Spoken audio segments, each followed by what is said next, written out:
Hello everyone, this is Mr. Assassin and I want to bring to your attention today some facts about a video that Tekking made a few days ago. Now when I watched the video 2 days ago, I actually found out a few things that I didn't know about the One Piece universe. The video is about the world government. While I was watching it, it struck me that I didn't think about certain aspects of this world the way he did. For example, Tekking says right here, Yeah, it's essentially just a world full of island nations that the world government pretty much rules over from on top of their mountain of absolute dominance. I actually don't know if it's intentional or accidental, but the fact that there are no flying machines in the One Piece world is kind of weird, considering they have the technology to create fucking cyborgs.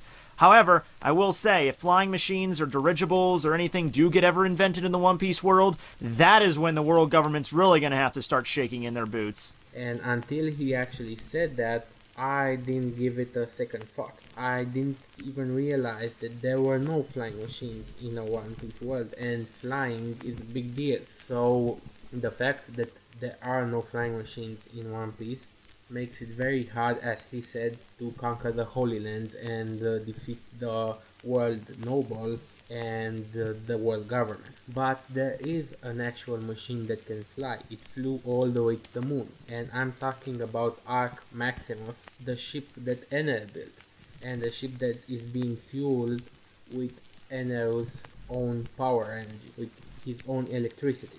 Now, until this point in time, that is the only flying machine that we ever see in the One Piece universe, but it's a damn good one. And Oda stated that he will bring Enel back in a very important moment of the One Piece story. If there's ever a war on the world government and they need to conquer the Holy Land, because I would expect them to conquer the Holy Land and defeat the world nobles if they want to bring true peace to the world, then Enel might actually play a part in that.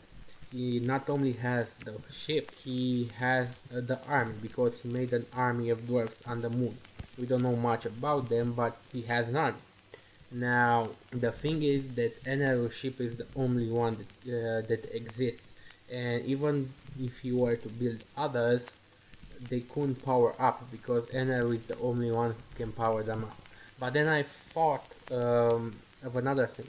What if one of the ancient weapons, like Pluton, what if the final ancient weapon is actually a flying machine? That would make a whole lot of sense, just because of how the world nobles actually look. Because the world nobles look like astronauts. They must have come down from somewhere. If they came down from somewhere, from one of the moons, which we see the moons of the One Piece world are actually populated, then it makes sense for them to have an astronaut suit. And it also makes sense that they came down in a ship, and that ship would be a flying ship, ergo one of the ancient weapons. Now this is just a theory, but I think that somewhere along the story, in the next arcs, maybe in the Reverie arc, maybe something will be exposed there, but we will learn about flying machines in the One Piece world, because Eder will build one, so it's definitely possible if you have the right kind of power source. Enel was a power source for his ship, but perhaps there are other power sources.